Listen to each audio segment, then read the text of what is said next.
Pravrajakacharyasita Sri Śrimad. His Divine Grace Srila Bhakti Siddhanta Saraswati Thakur Goswami Prabhupada ki, Ananta Koti Vaishnava Vrinda ki, Namacharya Srila Haridas Thakur ki, Prem Se Kaho Shri Krishna Chaitanya Prabhu Nityananda Shri Advaita Shri Gadadhara Shivachari Gaur Bhakta Vrinda ki, Grantaraj Śrimad Bhāgavatam ki, Gaur Premanandi. All glory to the seven devotees. All glory to the seven devotees. All glory to the seven devotees. All glory, Sri Guru, Sri Gauranga, and Srila Prabhupada. My water bottle, someplace, and a blue cushion for my aching ankle. I need a blue cushion, Bhakti. No, just the blue. I just need for my, it's okay, he's got one, anyone. My aching ankle. Thank you.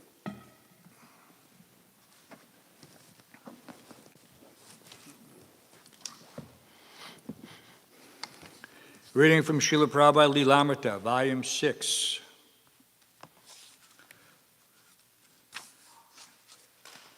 Krishna's great soldier. And what was the chapter before that? Chant Hare Krishna and fight.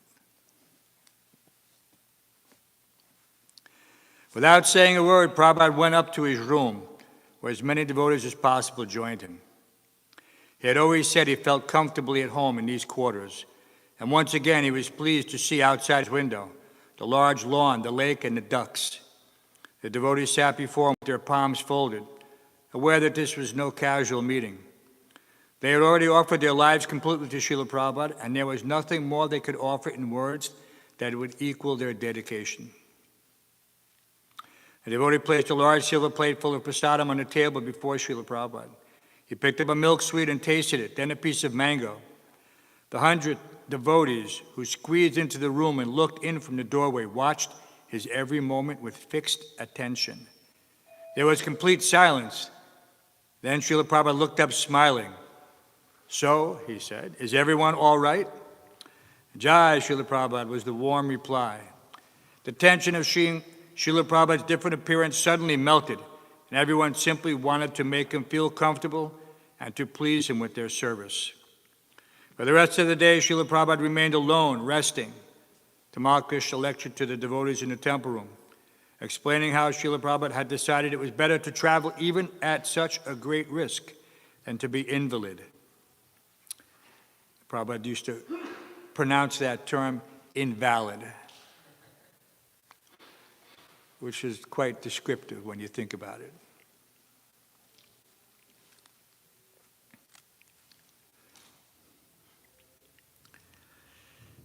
Tamal Krishna told how someone had suggested Srila Prabhupada go to Tehran or Italy or France because of the airport strike in London, but how he had said, "I want to go to London." Srila Prabhupada has come to take shelter of you, said Tamal Krishna. He said that according to Shastra, a devotee should stay in Vrindavan, especially at the end of his life. But because Srila Prabhupada's spiritual master had ordered him to go to the West and preach, he had returned, determined to fulfill that mission until the last. The devotees were deeply touched that Srila Prabhupada's coming was at least partially in recognition of their preaching. They resolved to reciprocate with him while he was there by holding a book distribution marathon. If they showed him their dedication by preaching, maybe he would stay a long time. At 2 o'clock the next morning, Bhagavan and Tamal Krishna went into Srila Prabhupada's quarters to attend him. Srila Prabhupada, who had just awakened, was very pleased to see Bhagavan, his leader from Southern Europe. This is why he had come to the West, to be with his preachers and to be encouraged by them. "Tamal has brought me with great difficulty," said Srila Prabhupada. "It was the correct thing, I thought. What is the use of dying? Better to come. Though Krishna Balaram has placed me in the care of Radha Gokulananda." Bhagavan presented Srila Prabhupada with some newly printed books, an Italian Bhagavad Gita as it is, another volume of Śrimad Bhāgavatam in French, and other books in Dutch. The total book distribution in Europe, Bhagavan reported, had surpassed that of America. "Tamal, did you hear that?" Prabhupada asked. "This is my life. Come here," Srila Prabhupada began rubbing Bhagavan's head, and tears fell from his eyes. You have no problems, he said to Bhagavan. In his own work on Srila Prabhupada's behalf, Bhagavan had been encountering a rough period. But when Srila Prabhupada said, you have no problems, he took it that if he persevered, everything would be all right. As long as he stayed in devotional service, he had no problems. For Bhagavan, there was no need for Prabhupada to say more. Prabhupada's order was already his heart and soul. But now that order and Srila Prabhupada's love entered deeper into his heart. Srila Prabhupada's mood was one of pure thankfulness. Without his usual critical instructions, he simply wanted to be with his devotees and encourage them. Produce books, said Srila Prabhupada. These books are all the mercy of my Guru Maharaj. No author throughout the world has written so many books. Shakespeare, Milton, Dickens, neither of their books have been so widely read or with such appreciation. Srila Prabhupada ki. Is anyone surprised that Prabhupada could quote those authors?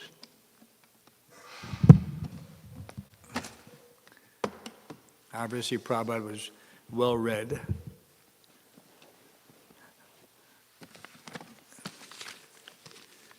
We can see that from his conversations in the Science of Self-Realization with people like Cardinal Jean Delieu, Daniel Lu, and other scholars. Somebody didn't put the place markers again. We'll have to check the cameras here. 322, 22, 23. Is that the font to fill? 322, 22, 23.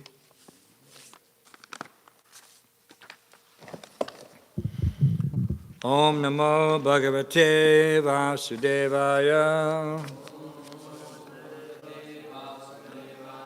Om Namo Bhagavate Vasudevaya.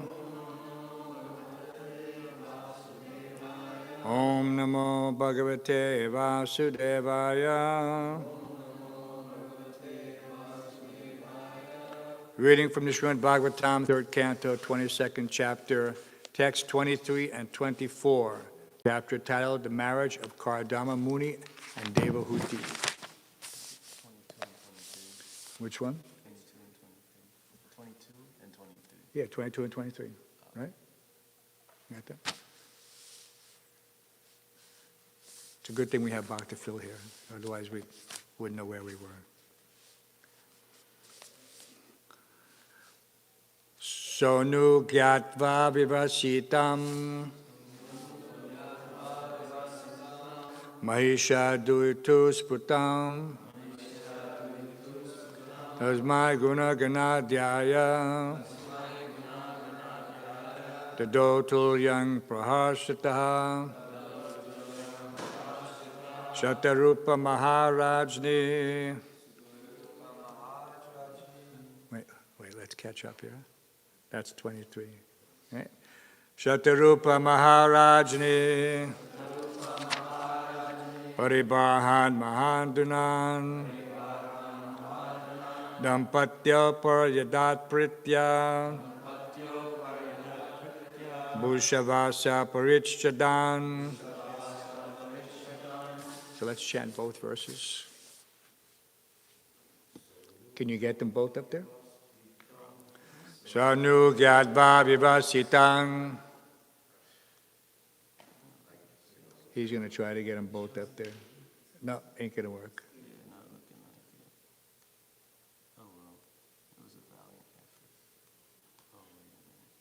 All right, we'll just do one at a time like we were doing.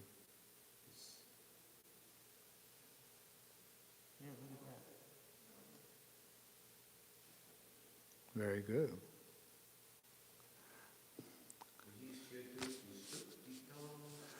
Sanu gyadva vivasitang Mahisha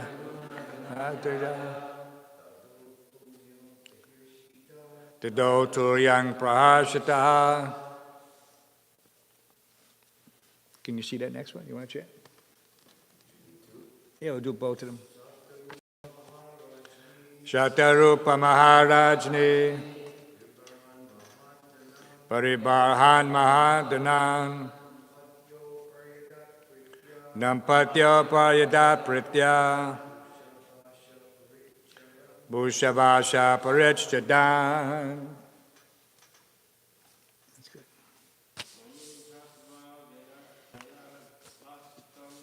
Sanugyadva vivasitam Mahisha duhitu spatam Tasmai guna ganadhyaya Adoto yang prahashita Shatarupa Maharajni Paribarhan Mahadunan Dampatya Paryadat Pritya Pushavasa Parichtadan Sonugyatva Vivasitang Mahisha Duhitu Svatang Tasmai Guna Ganadhyaya Tadotulyam Prahashitaha Shatarupa Maharajni Paribarhan Mahadunan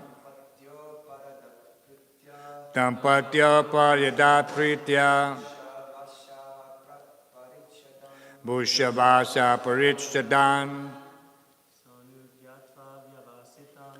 Sanagyatva Vivasitang Mahisha Duhitu Spatam Tasmai Guna Ganadhyaya Tadotu Yang Prahashitaha Satarupa Maharajni Paribarhan Mahadunan Dampatya Paryadat Pritya Bhushavasa Parichtadan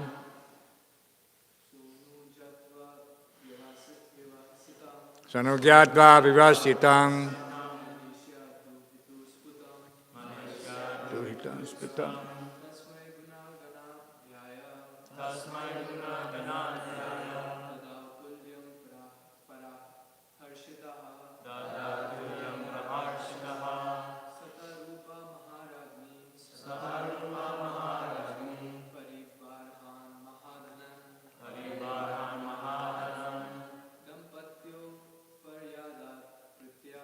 Dampatya Paryadat Pritya Bhushavasa Parichtadan. Ladies.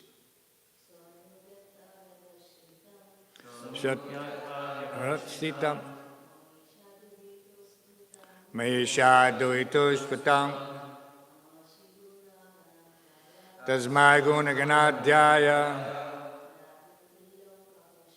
Tadoto Yang Pradashitaha Shatarupa Maharajni Paribarhan Mahadunan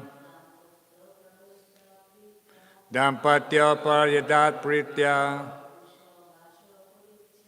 Bhushavasa Parichtadan. Anyone else? Sa He, Emperor Manu, Anu, afterward, Gyatva, having known, Vibhastitang, the fixed decision, Mahisha, of the queen, Duhitu, of his daughter, Sputam, clearly, Tasmai, to him, Guna Ganadhyaya, who was endowed with a host of virtues. Dado gave away Tulyang, who is equal in good qualities.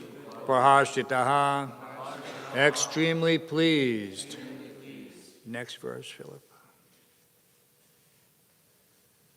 Shatarupa, Empress Shatarupa, Maharajni, the Empress, Paribarhan, dowry, Mahadunan, valuable presents, Dampatyo, to the bride and bridegroom, Paryadat, gave, Pritya, out of affection. Vasa, Bhusha, ornaments. Vasa, clothes. Parichadan, articles for household use. Translation and purport by His Divine Grace, A.C. Bhaktivedanta Swami Prabhupada. After having unmistakably known the decision of the queen, as well as that of Devahuti, the emperor most gladly gave his daughter to the sage, whose host of virtues was equaled by hers. Emperor Hansarupa lovingly gave most valuable presents, suitable for the occasion, such as jewelry, clothes, and household articles, in dowry to the bride and bridegroom. Purport by Srila Prabhupada. The custom of giving one's daughter in charity with a dowry is still current in India. The gifts are given according to the position of the father of the bride. Paribarhan Mahadhanan means the dowry which must be awarded to the bridegroom at the time of marriage. Here Mahadhanan means greatly valuable gifts befitting the dowry of an empress. The words Bhusha, Vasa, Parichadan also appear here.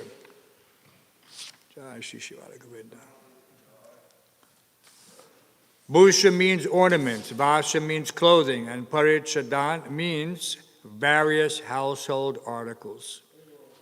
All things befitting the marriage ceremony of an emperor's daughter were awarded to Kardama Muni, who was until now observing celibacy as a brahmachari. The bride Devahuti was very richly dressed with ornaments and clothing. In this way, Kardama Muni was married with full opulence to a qualified wife and was endowed with the necessary paraphernalia for household life. In the Vedic way of marriage, such a dowry is still given to the bridegroom by the father of the bride. Even in poverty-stricken India, there are marriages where hundreds and thousands of rupees are spent for a dowry. The dowry system is not illegal, as some have tried to prove. The dowry is a gift given to the daughter by the father to show goodwill, and it is compulsory. In rare cases where the father is completely unable to give a dowry, it is enjoined that he must at least give a fruit and a flower. As stated in Bhagavad Gita, God can also be pleased even by a fruit and a flower. When there is financial inability and no question of accumulating a dowry by another means, one can give a fruit and a flower for the satisfaction of the bridegroom. Om Jnana Tamranda Shagana Jana Shlakaya Chaksuram Lataminatasmai Shri Gurve Namaha Mukam Karoti Vachalam Pangum Lankaite Gurum Yat Kripatamaham Vande Shri Gurum Dinataranam. This is getting down to the nitty-gritty of the marriage exchange. In India, of course, there's quite a bit of negotiations now. It's not such a benevolent act simply on the part of the father of the bride. The bridegroom's family is actively trying to get as much as possible in order to set up the newlyweds. And at times, while not illegal, at times it becomes quite contentious. So this is not a good thing, and obviously one can learn to see how degraded the Vedic culture has become into this simply ritualistic trappings, having nothing to do with religious piety or fidelity to the Shastra. Anything that can produce a result, people take, and that thing which for them has no material meaning, they reject. So we see this all the time when it comes to worship of the deities. People will come. In Nectar Devotion, it says clearly one should always come to the temple with some gift. Fruit, flower, this is what it says. Patram Pushpam, and Prabhupada quotes us here. So if one is coming to the temple, he should never come empty-handed. And we see many times people leaving nice fruit and flowers for the deities whenever they come. So this is the standard. This is all over the world, not just here in America. It says one should bring one article that he is even attached to. If one has something that is personal. He can also give it if it is something valuable. It's like someone, if you ever been to Tirupati, who's been to Tirupati? Tirupati, when you go in for darshan of Balaji, there's a huge cloth, looks like a shower curtain, surrounding the hundi. And it's quite high. You have to reach up to put something into it. And it's structured that way so nobody can see what someone else is putting in. So you could be dropping in 1,000 diamonds. No one will know except Balaji. Okay? But this is the system since time immemorial that people, and many people are stripping off their rings and their earrings and their bangles and throwing them in. This is what they do. It's not that you can't give your personal things. No. These women go in loaded with gold and they come out with nothing. And Balaji is quite known as the richest deity in India, because of that custom. And people they completely believe with full faith that whatever they give to Krishna is meant for his pleasure, and they're not looking for some physical reward. They're not looking for some immediate return, like you put money in a CD and expect some interest accumulation. No, they know that there's some benefit, but they're not actively seeking it. They just know that somewhere down the line, Krishna will recognize them by that generosity, and he will. There's no question. If one offers love, it has to be with love and devotion, of course. This is the key. It cannot just simply be, I want to, please give me the relief from my sinful activities. Here's 2 bangles. No, Krishna doesn't say like that.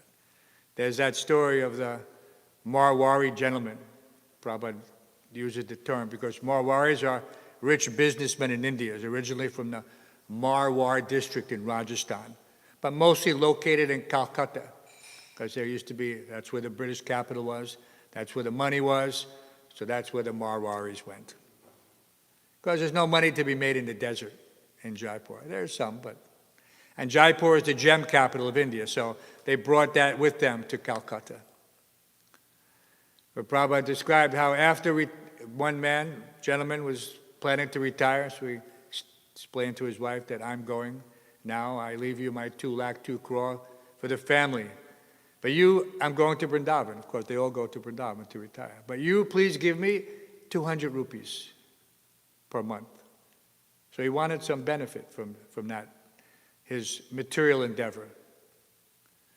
So the way Prabhupada described it, so he said, you're leaving 2 crore with your family, and you're going to Vrindavan with 200 rupees. So what does Krishna think about that? He says, so for me, you give 200 rupees, so no problem. I give to you 200 rupees. That's the thing. So if you come to Krishna with that mentality, Maja, Kripana, Yayatama Prapadyante, as you surrender unto me, I reward you accordingly. So Prabhupada said, yes, sir. You'll get 200 rupees worth of bhakti. What does that equal? What is 200 rupees worth of bhakti? There's no price on bhakti. So basically, you don't get anything in that type of exchange. And we have our example of Prahlad Maharaj, that when he was offered the kingdom of his father, which had the totality of the entire universe that his father had conquered. 14 planetary systems, up and down. So he could have been the ruler of everything. He said, no. I said, my relationship with you, and he was a little bit embarrassed that the Lord would offer that, thinking that I'm doing this, that I'm your devotee for some material benefit. And he used that term, what's that term? Baniya, banik. He said, I'm not in this as a monetary relationship, that I'm doing this bhakti for you, and then therefore you have to award me something. No. Anyabilasata sunyam jnana karmadinavatam. So Prabhupada is giving us this indication that our relationship with Krishna is not based on anything material. And if it is, one should carefully reconsider If he's thinking, let me get some, what is that? Nadanam, najanam, nasundarim, kavitaba jagadisha kamaya. Chaitanya Mahaprabhu, in those 8 verses, he's giving us the essence, of our relationship with Krishna, how we can foster the proper devotional attitude. And very prominently, now, Trinadapi Sunechana and Nadanam Najanam Nasundarim. So one cannot hope to get Krishna if he's simultaneously trying to get wealth, women, followers, and he's doing this in the mood of Hiranyakashipu. Ishwaraham aham bhogi siddhaham balavan sukhi. That I am the controller. Ishwaraham, I am the controller. Ishwaraham aham bhogi, I am the enjoyer. Right? So I've killed all my enemies, and tomorrow I'll kill more. This is the mood that the materialists have. So we have to be very cautious that it doesn't creep into our devotional thinking that let me dovetail something, that I'm such and such, I'm a businessman, or I'm a this, or I'm a that, and I should. Because, and Prabhupada gave very clear from the very beginning, if you want to do that, 50%. 50%. So who's giving 50%? People say, yeah, I want to do business, I want to do that, I want to do this. But who's giving that 50%? Because otherwise, there's nothing but trouble in the form of this reactions. And then people are wondering, and they're thinking, and they're blaming it that on devotional service. I'm doing devotional service, but I'm getting so much trouble. Right? Because they haven't done that yayatamam prapadante yet. That's the key. It's there in every aspect. Doesn't matter if you're a new bhakta or you're, acharya. This is something that everyone has to keep in mind at every stage of devotion. And it can never be some independent thinking that somehow or other now I have gone beyond my relationship with my spiritual master and I'm directly in touch with Krishna. There was one person one time I was conducting an interview. He was going off the philosophy. Very off. But externally, he looked like any other ISKCON devotee. Just nicely dressed, very pukka, actually. Everything about him externally was perfect. From the wrapping of his danda to the crispness of his saffron-dyed lungi. But this person was completely off in so many ways. But the most prominent one was that he thought he had surpassed the relationships of all his spiritual master. He had rejected his first spiritual master, accepted the second. It was all in ISKCON. Went from one to another. And then eventually, because that spiritual master passed away, he anointed himself as the acharya. These things can go on. Don't think that you cannot be fooled by Maya. Daiva yesha gunamayi mama maya dharatya. Do not think like that. And in the course of the interview, I said, so exactly tell me, what is it that you have achieved? It in interviews, it's a technique, just like anything else. And the basis is that you want to have a conversation with a purpose. You want to know what that purpose is. And you want to conduct the conversation in such a way to extract the information. And so this person boldly said, I am directly speaking to the super soul. I said, oh. I said, that's interesting. I said, face to face? Yes, face to face, directly speaking to the super soul. So I told him he should write a book, and he said, yeah, I think I will. Anyway, that person was excommunicated from ISKCON as a result of the investigation. But the point is, these things, this Maya is there. And if one is somehow naively thinking that I will not be affected, Only everyone else will be affected, not me. I will not be affected. Right? This is that Yudhishthira Maharaj's famous intercourse with the Yamaraj in the form of the baka, that water bird. And that same line, he said, what is the greatest thing? What is the greatest thing? Have you read that in Mahabharata yet? What is the greatest thing? No? Because all the other Pandavas had died before Yudhishthira. Everyone had gone to drink water. They could see the water. They were up in the tree. They said, oh, there's water. We're dying of thirst. We're going. And each one was challenged by this bird who could talk. There's only the bird was posing so many questions. He says, I am the controller of this. You cannot drink without answering my questions. And all the Pandavas they're Kshatriyas. The Kshatriyas are naturally a little puffed up. And especially these Kshatriyas. They're Maharathas. They could fight 10,000 men simultaneously. Not 10,000 men.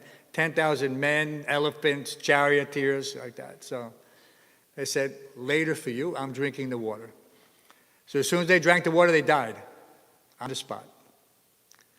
And when the two twins, the first ones that went were the two youngest, Nakul and Sahadev, so they didn't come back. The next one that goes is, I can't remember, is Arjuna or Bhima, one or the other. They go, and the same thing. The bird challenged them. You have to answer my questions. And even though he sees his two brothers are dead there, his thirst is so great, he ignores the warning, drinks the water, and he dies. Okay. Then the next brother comes, again, either Bhima or Arjuna. Same thing, question, ignores the bird, sees the brother's dead, but still drinks, and he dies. Okay, so let's see. So then finally, Yudhishthira comes. And Yudhishthira sees everybody's dead, but and the bird challenges him. And he realizes, okay, my brothers are dead. Obviously, they're dead because of this guy. So let me, what's he got to say? So, okay, what's the question? So he riddles off a bunch of questions, and this is sometimes where you might get they have so many different riddles in philosophy. The riddle of the Sphinx, the riddle of this is the original riddle. And the last one was, what is the greatest thing in the world? And so Yudhishthira, without batting an eye, the greatest thing is that even though everyone sees that everyone around him has died, and there's the brothers lying there at the edge of the lake, still he thinks he will not die. So that is the greatest thing. He thinks he will not die.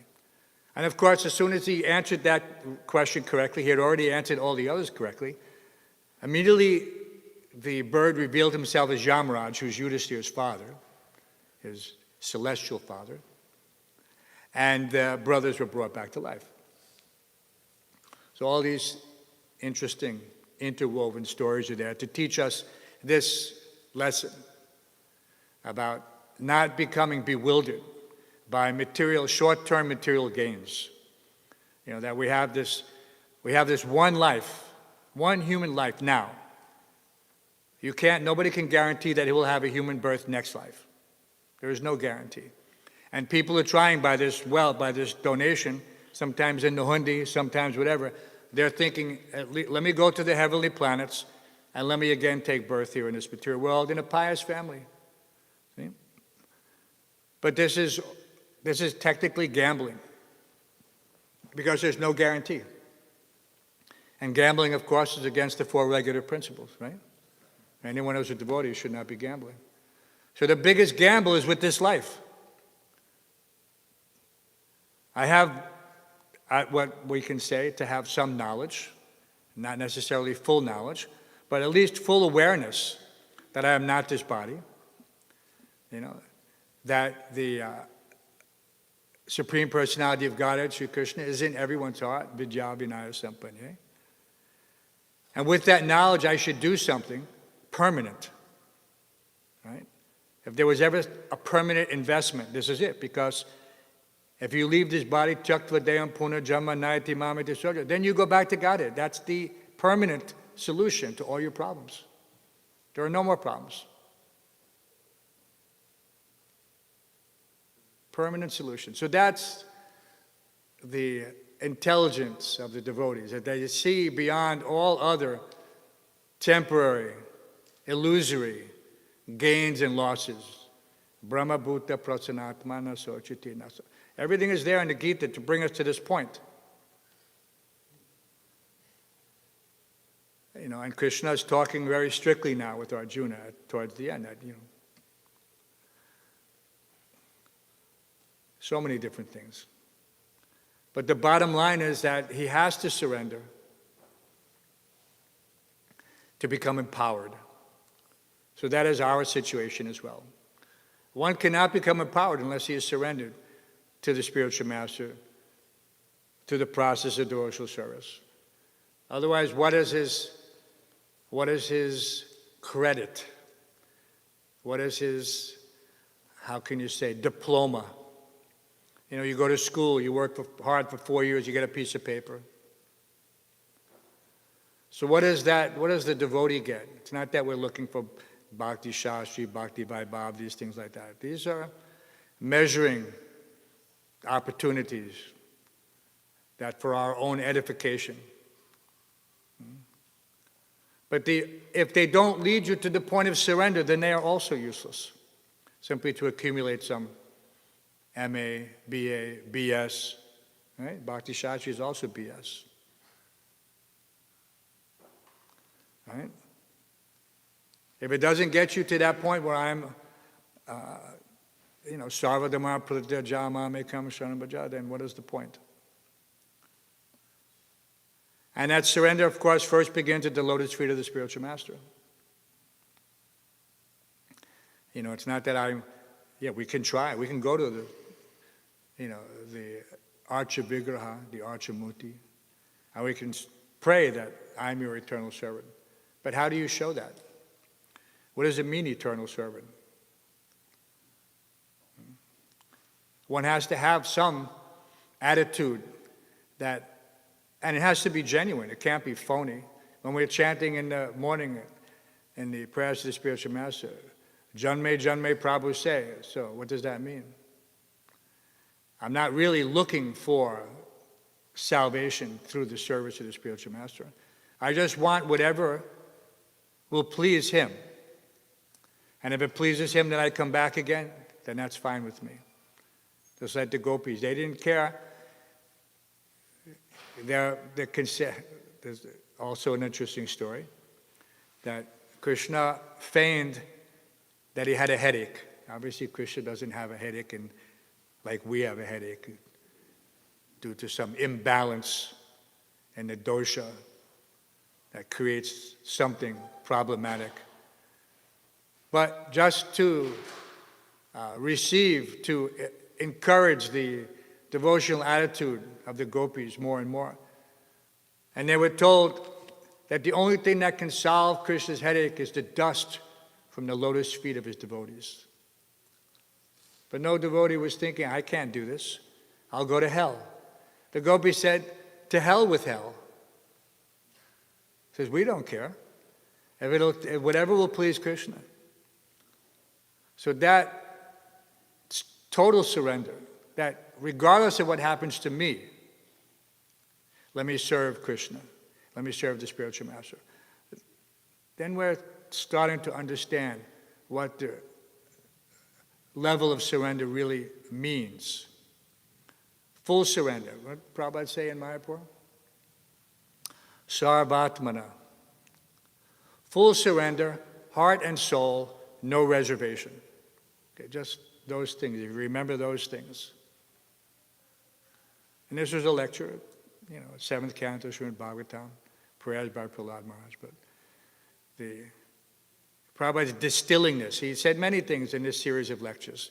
Very nice series. You listen to Prabhupada 76, 77, Mayapur, 7th canto. Sarvatmana. Full surrender, heart and soul, no reservation. No reservation means no holding back. Another way he would say it was 100%, 100%.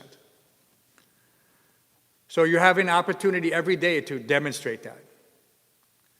And you may not even realize it. You may walk right by it and not.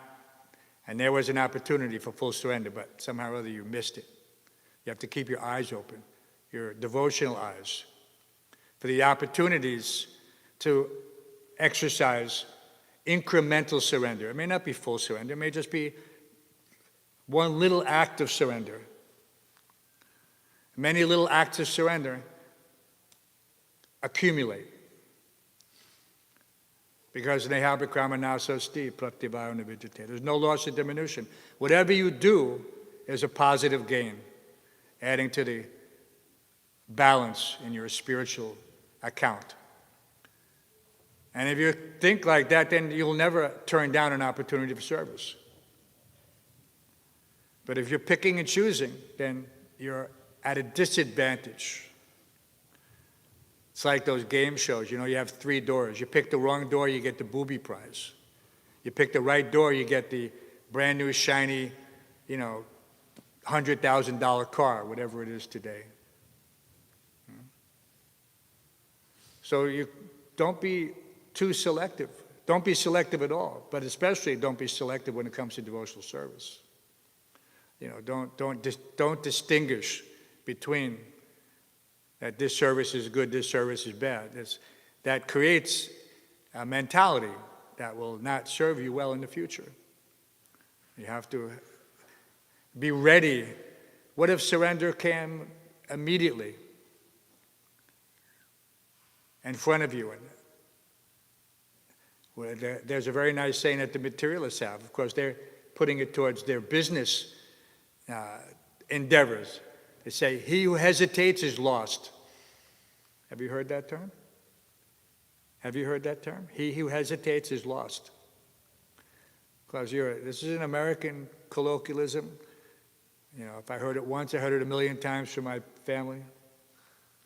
Which means, fortune favors the bold. Right? Everyone has heard that one, right? It's probably a movie line someplace, I can't remember, but fortune favors the bold. So you have to be eager to strike while the iron is hot. See, there's another one of those colloquialisms. There's so many. Strike while the iron is hot. And that refers to the blacksmith. You can't hit cold iron, it's useless. You have to heat up the iron, it has to become malleable, soft, and then you hit it. So strike while the iron is hot. So when is the iron hot? When we're in devotional service, living in the temple, under the guidance of the spiritual master. Now is the time to act. Now is the time to act. You will get opportunities, perhaps, in the future, but there's no guarantee. But now you're here, so therefore, concentrate 100%. Right? Even the Mayavadis, they say that. Be here now. Be here now. The devotees all used to dabble in these philosophies back in the 60s, in the heyday of, drug-induced enlightenment. Right? Be here now. It sounded really kind of like, nice and flowery, but this is the problem with those things. What does it mean? For us, be here now means, yes, I'm here, let me surrender now. This is the opportunity. Don't let it go by. When Prabhu was describing, we were reading in Science of Self-Realization yesterday, how have these Westerners advanced so quickly in spiritual life? By associating, under the guidance of a bona fide spiritual master, engaged in bona fide spiritual activities. This was a unique opportunity, and the result was obvious to anyone who saw the devotees, who met the devotees. You'd meet them. We would meet people in India in the early days, and we'd quote one verse, and they would go like, how do you know that verse? I said, it's in Bhagavad Gita. How is it you don't know this verse?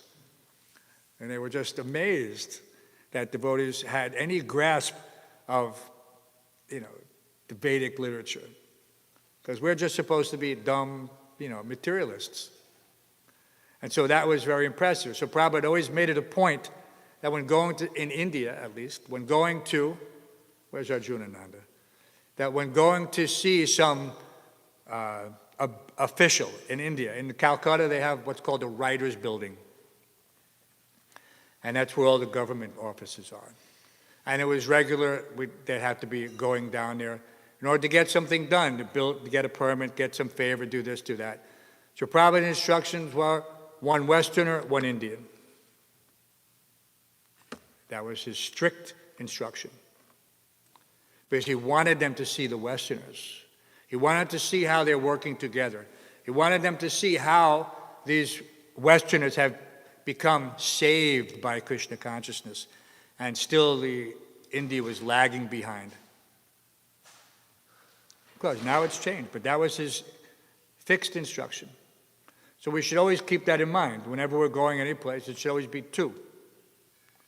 Not that they see the same, what they consider to be homogeneous, demographics of the Krishna conscious movement. We're pretty varied. And we need to demonstrate that. This is the real United Nations, Prabhupada said. So that needs to be demonstrated all the time. In every work, not just that, they see just one group, ethnic group, because they'll think, oh, this is just, an Indian thing or an American thing. It has to always be mixed up, too. So this, of course, we're way off but the dowry thing is not such an interesting topic. Like I say, it's very controversial in one sense. But we can understand the tradition is there. And Prabhupada said this is the correct tradition, and it should be followed because it gives incentive that the bride is properly treated. Because what happens, and this is where it becomes a little nasty, when the dowry is not sufficient in the eyes of the bridegroom's family, then sometimes there's great torture put onto the poor girl to go and beg more money from the father's family. So this is how it's become degraded. So we can take that lesson, that from the highest standard of Vedic customs and tradition, that it has become degraded, just like the caste system. And now all this can be solved by Daivi Varnashram, Sanatana Dharma. So that should be our takeaway. That what was there can be restored, and it can be restored little bit by little bit internally, but gradually it should become the norm, not the exception. And now we should see how, and that, it's natural. If the bride's family feels confident that the new husband and new groom will take care of the wife, then they're eager to create a favorable situation. I have seen that even in ISKCON. But it depends on the caliber of the bridegroom. It's like here, Kardama Muni, he was the perfect person. Technically, he's a Prajapati, but he declined. He didn't want to just, have hundreds of children. He wanted one ray of Vishnu. And Prabhupada sort of points to that, his spiritual master, and in relationship to Srila Bhaktivinoda Thakur. There's a biography by Rupa Vilas Prabhu he wrote called A Ray of Vishnu. So that's Srila Bhaktisiddhanta Saraswati Thakur, A Ray of Vishnu. So Kardama Muni also wanted, of course, and he got Kapila. So there's no doubt an incarnation of the Supreme Personality of Godhead. So this is the highest potential. No need to have hundreds of children. Just one child, Ray of Vishnu, is sufficient to change the world. And we've seen it. We've seen it in the form of Srila Bhaktisiddhanta Saraswati Thakur, where we've seen it in the form of A.C. Bhaktivedanta Swami Prabhupada. So who will be the next?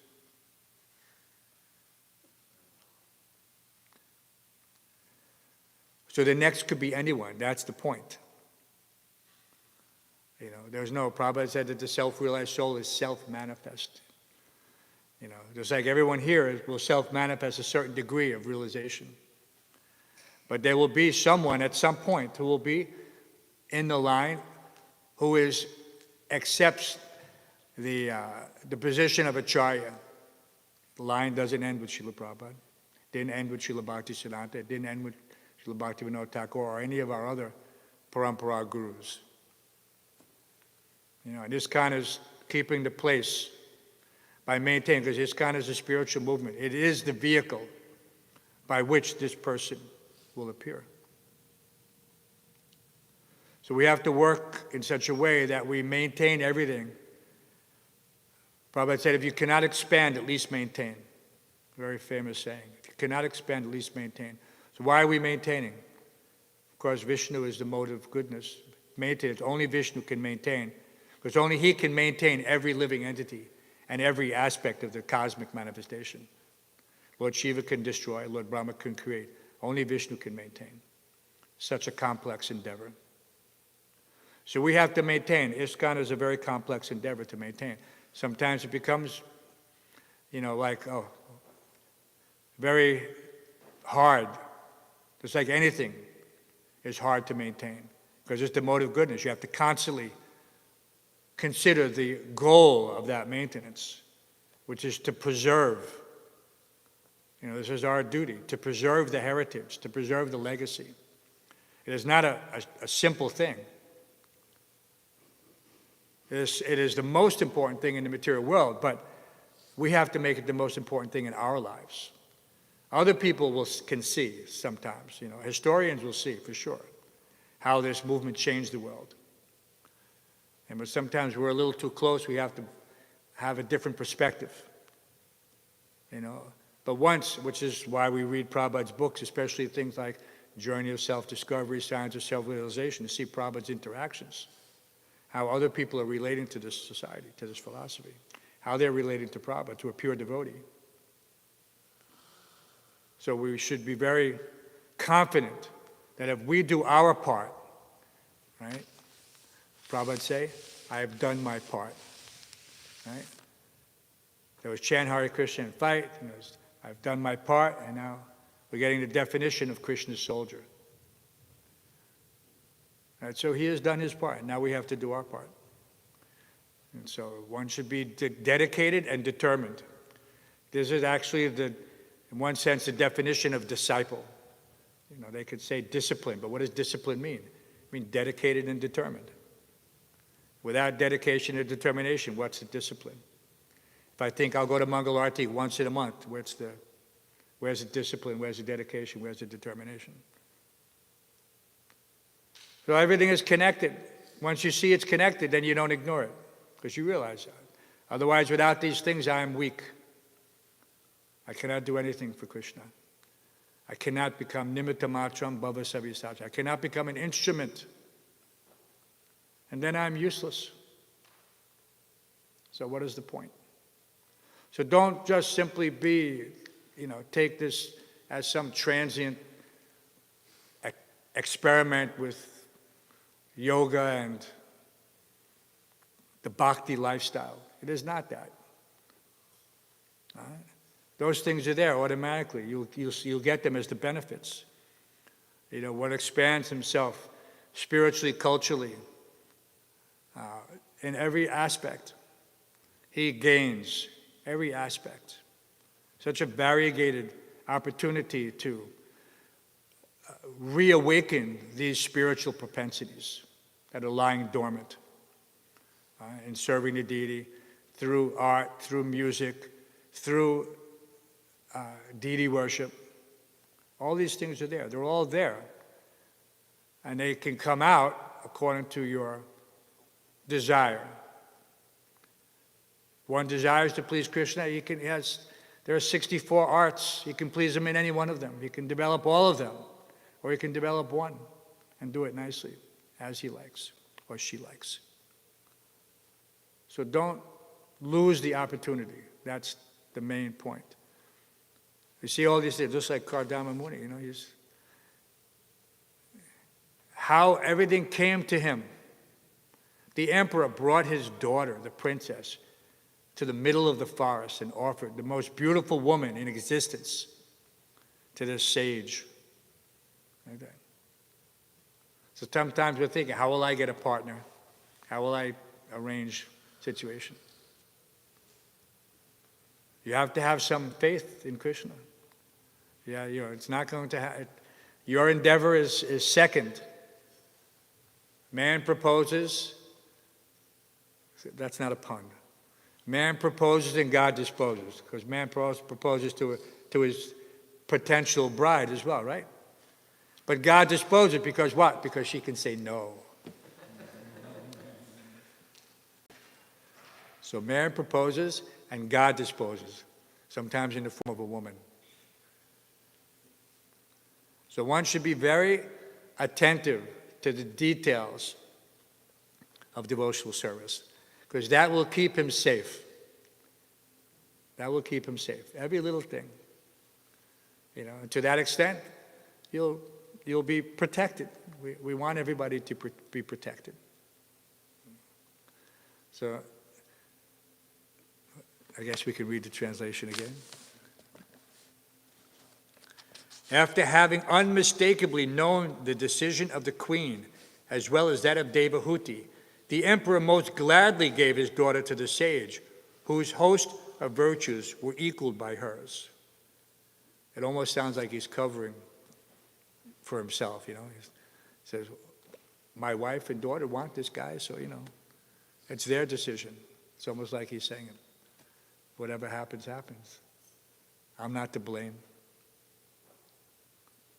But Empress Shatarupa lovingly gave most valuable presents suitable for the occasion, such as jewelry, clothes, and household articles in dowry to the bride and bridegroom. So this is... Any questions? Dr. Ryan, you're first. But loud, so everybody can hear it. Ah. Okay, so...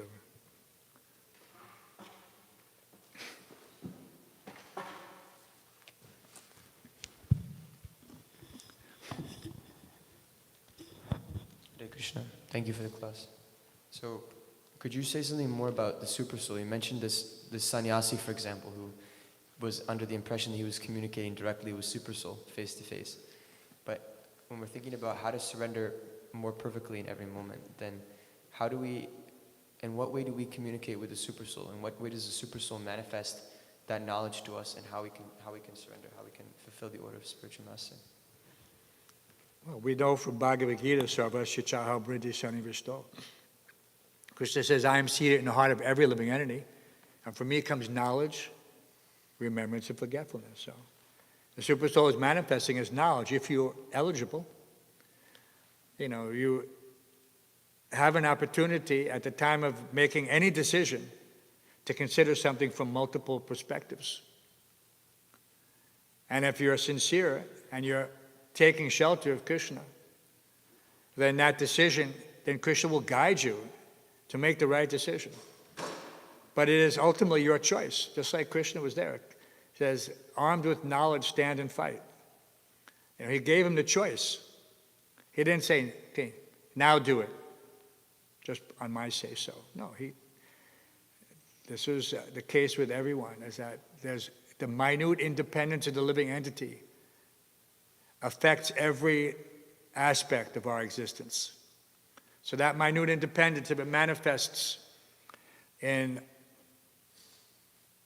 trying to put our desires above Krishna's desires, then obviously he's going to just sit back and watch it happen, the slow train wreck of your material existence. Because you didn't, the other analogy is the two parrots in the tree, the two birds. One bird is the super soul, one bird is the living entity. They're both there, sitting in the same tree, but one is eating the fruits of his activities. And so therefore, he's going to suffer and enjoy the various actions and reactions. But if he simply turns to Krishna in his heart and says, from this day forward, I am yours. Right? That's that famous prayer by Lord Ramchandra. Not by Lord Ram, but in relationship to Lord Ramchandra. From my dear Lord, from this day forward, I am yours. And that was also spoken by Sri Chaitanya Mahaprabhu. He quoted that verse in his teachings to who? Sanatana Goswami. So we can say that. What's the harm? When you wake up in the morning to say, from this, I'm dedicating my day to you. From this day forward, I am yours. Whatever I did yesterday, if it wasn't 100%, but I rededicate myself this day. Then with that, if one begins his day like that, how can you have a bad day? You know, if you anything that comes to you which is contrary to your so-called desires, you will then have that perspective that says, yeah, ultimately it's Krishna's arrangement. But I should do my duty. Right? And not consider it, because Krishna, this is it. We've surrendered to Krishna. And we accept that he will protect us. Sarva Dhamma Pratyaja, abandon all varieties of religion. Surrender. I will protect you, deliver you from all fear.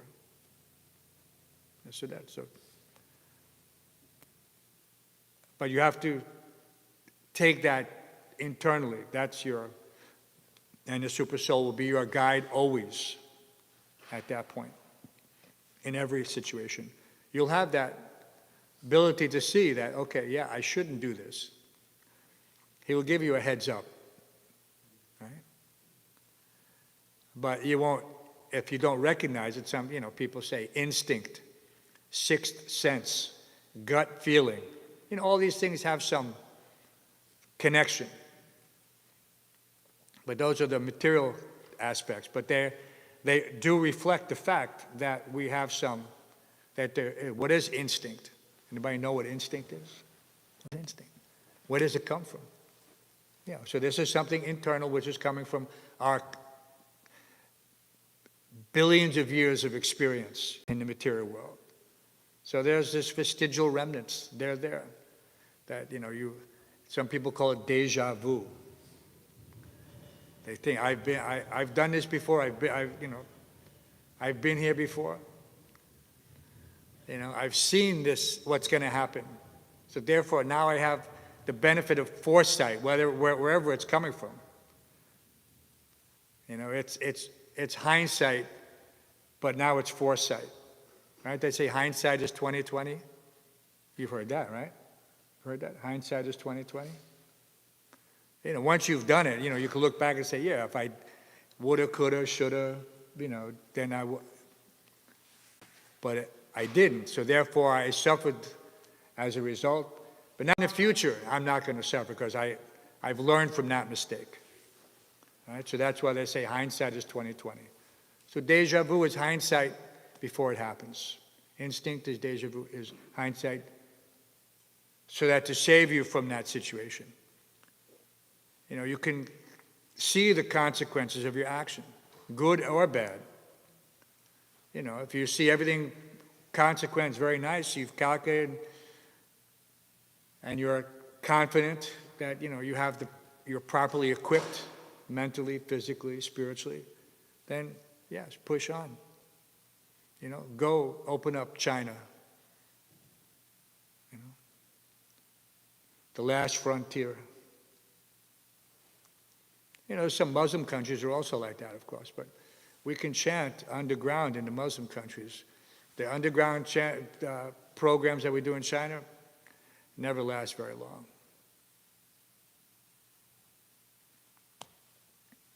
Any other questions? Not from you, Bhaktivinoda, but maybe somebody else has. Anybody, any other questions? Yes, Tulsi Prabhu. Give Tulsi the mic.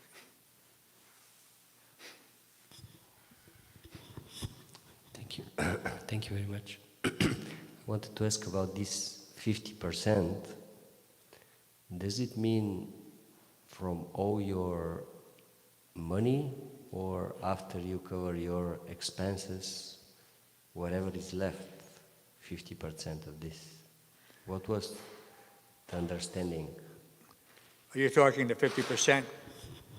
Well, Yes. My understanding is that 50% of the net, not 50% of the gross. But you have to be honest. Somebody could say that, well, you know how it is when you go to file your taxes, you try to put in as many deductions as possible, and some of them are kind of shady. You know, they're not real. You say I took a business trip to Disneyland. You know, that's not a business trip. And you claim it as a business expense. So, you know, if you're not honest, then it doesn't matter what level you give. Krishna sees right through it. You can't cheat Krishna. So if you're completely honest and you deduct all your overhead, that's honestly part of the cost of doing business, and you're giving 50% of the balance, the net, then that's honest. Any grihasta should be able to execute that. If he's honest, you know. Otherwise, if you're not honest, there's no question. You know, there are people who are giving much more. You know, we've seen in Ambarish's case, you know, he's given more than probably any person in the society at this point. You know, yeah, I don't think there's ever been any devotee who has given as much to the society in this recent times, you know, in Prabhupada's generation of disciples that has given more than that. Maybe someone will come along in India or someplace else where there's huge amounts of wealth, but nobody has come forward so far. So yeah, and after all, you can't take it with you. You know, then what happens to it? It goes to your relatives and they squander it. There's a very popular bumper sticker. They put it on the back of the most expensive motorhomes. These motorhomes cost $1 million traveling down the road. There are mansions on wheels. And the bumper sticker says, I've spent my children's inheritance. In other words, they're not leaving them anything. They spent it before they died. You know, some of them say, this is my children's inheritance, but you know, whatever. But the point is, they don't leave it behind. Most people, they want to enjoy it till they spend it completely. Let the next generation work for it, just like I did. That's their philosophy. Any other questions? Everyone knows the story about that famous family in Calcutta, you know, and heraldry. Does everyone know what herald? You don't know what heraldry is? Family coat of arms. Every British family, every European family has a coat of arms descending from their connection to nobility or whatever they were given. And on this coat of arms, there'll be some images, like your avatars, your icons. You know, maybe one has a lion to denote bravery, another may have a castle to denote strength, or something like that. That's called heraldry. Look it up sometime. Heraldry. And so there's one family in Calcutta. They also had heralds in the shape of a shield, because they'd be emblazoned on the shield that you carry into battle, you know, or on the tunic. So on this particular family in Calcutta, their symbol was a rat. It was a rat. So the story behind that is that there was a great plague in Calcutta. All over the world, not just, but in Calcutta specifically, because of the crowded conditions, because of the proliferation of rats spreading this plague. They traveled by fleas, infected fleas from infected blood, you know, from the pathogens in the rat, the blood, you know. So anyway, horrible disease. You know, and these are the things that are talked about in biblical proportions. When they come, millions of people die. You know, whole sections of the Earth's population die. So the British at that time, they had a bounty. Okay, so this family, They had a very poor family. And so the patriarch at the time, he exploited this bounty, which was an insignificant amount, but for every dead rat you brought, you got something. In those days, it calculated in annas. An anna is 100th of a rupee. A rupee is also a paisa. An anna is 100th of a paisa. And a paisa is 100th of a rupee. So this is such a small amount, it's insignificant in one sense. But he managed to amass a certain amount of wealth from that, which he then used that money to buy. So whatever he got from the rat bounty, he would buy firewood. He would go to door selling the firewood and make the profit. Then he would go buy cooking oil, and from the cooking oil he would get a profit. So in this way, ultimately, the basis of so this guy became the richest man in Calcutta, one of the richest. Okay? And so, with all this richness, he had so many children, sons, grandsons, in-laws, this and that. He would give each one 5,000 rupees to start. He'd say, "This is your rat. Now go and make your fortune." But that's all they got. Although he was the richest man in Calcutta, all they got was one rat in the form of the equivalent of whatever the monetary was at that time, which is 5,000 rupees is a lot of money in those days, but still. You have to use it. You have to invest it wisely or make it work for you. So these things happen. You can still do these things. So many rags to riches stories. We want stories about how you become a pure devotee. That's the stories you want to hear. About the sadhus. These things bring us great satisfaction. Tu shanti cha ramanti cha. To hear about the great devotees like Prahlad Maharaj or Dhruva Maharaj, Yeah. They were also, in a disadvantaged situation. But they triumphed due to their devotion. So this is the lesson. Dhruva Maharaj is looking for broken pieces of glass, figuratively speaking. He wanted the kingdom greater than his grandfather. Who was his grandfather? Lord Brahma. How can you have a kingdom greater than the cosmic deity? But he wanted it.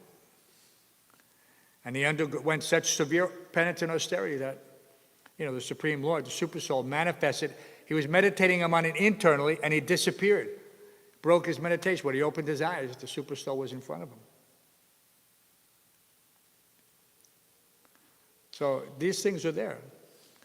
Not like these bogus sannyasis that say they're talking to the Super Soul.